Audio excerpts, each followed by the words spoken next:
Sendo wants to talk with Ippo about something important.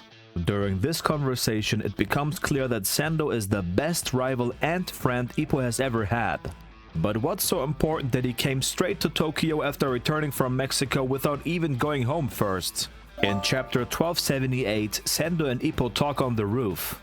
Ippo expresses amazement at Sendo's world title match offer and how he always forces things to happen. But Sendo seems annoyed. At the airport, all anyone talked about was world title match and Ricardo Martinez. Sendo doesn't want to get into that. But isn't that what he wanted? He says that Ricardo is Ricardo. He went ahead and decided on the match himself, didn't even blink at the world title offer. Just how high does Ricardo think he is? It's the principle that bothers Sendo. Ricardo agreed to fight him without any resistance, like it's just another day at the office. Ippo points out that Ricardo is the world champion. You can't get any higher. But that's not what Sendo meant. Now, listen carefully, because this summarizes Sendo's mindset perfectly. He says, if you lined up everyone in the world from youngest to oldest, does being born earlier make you better than someone younger? Are you supposed to bow your head to someone older even if they've had no impact on your life? These are powerful words, especially in a society that values respect for elders. Sendo is a complete rebel. To him, Ricardo is just the guy who happened to get the belt first. That's all. He's strong, but that's it. Ippo says it's complex, but to Sendo, it's simple. No one understands how he feels.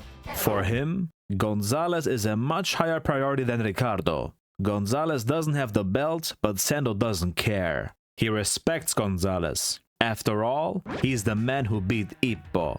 Ippo looks visibly shocked by that comment. Whether he beats Gonzalez or gets beaten by him, either way, Gonzalez is the best opponent Sendo could hope for right now. He's probably the strongest Sendo has ever faced. Then Sendo says, I want to beat him, Makonuchi. That's how important it is to him. He wants Ippo to lend him his strength. But how? Should he raise his hands? As always, Ippo doesn't believe he could be of any help. He acts like he wasn't world ranked before. But Sendo won't let him off. He insists. Ippo feels pressed by Sendo's aura and starts thinking.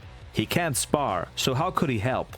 He's new to holding mitts and he doesn't think he could teach Sendo anything. And more of Ippo's mental gymnastics. Sendo tells him to calm down. He wants to know Gonzalez's punch angles and timing. Ippo felt them firsthand. Only he gets it.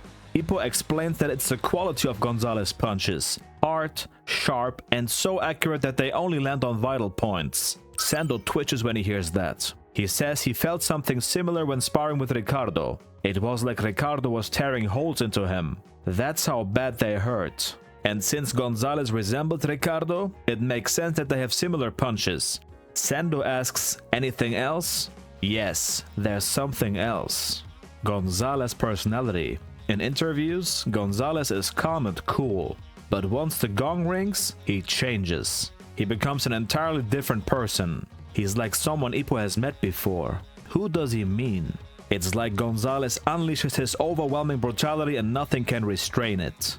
While saying this, Ippo throws a jab. The jab reaches into another panel where we see Sendo getting his hand ready. He throws a jab too. It reaches towards Ippo. It was just like that time they fought. Suddenly, Ippo and Sendo are throwing a jab at the same time. It's Ippo versus Sendo 3 on the roof. But this time, they aren't fighting each other. They're fighting together. Rivals. But more importantly, brothers. Sendo is smiling, fired up. He's already getting aggressive at the idea that Gonzalez might be comparable to him. Ippo looks like he accidentally unleashed a wild tiger.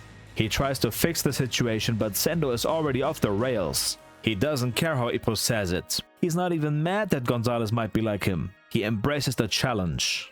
After Sendo takes Takamura's arm off, they both start hitting the mitts, working on Gonzalez's timing.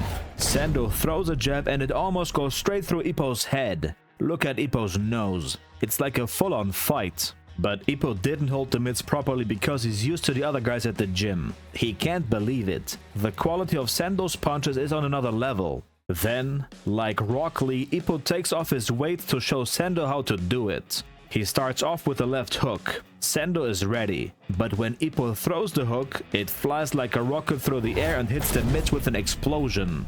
One of the mitts flies off Sendo's hand and hits Sakamura's statue. Look at Sendo's face. He can't believe Ippo's power. That might as well have been his arm. When Sendo leaves to catch his train, he looks back one more time and says, "Holding the mitts doesn't suit you." Ippo is a little sad to hear that, but what Sendo means goes deeper than that. As long as Ippo is holding those weights, those punches with the weights off show that he's stronger than ever, no doubt about it. It's a waste that he's not wearing gloves instead. Sendo's words hit Ippo hard, just like his punches, and they reached Ippo. Like a true friend, Sendo told him the truth. This is why they're best rivals and brothers. And this also reassures me about both Sendo's future as a champ and Ippo's return. Hope you enjoyed the video. Hit the subscribe button and I'll see you in the next one.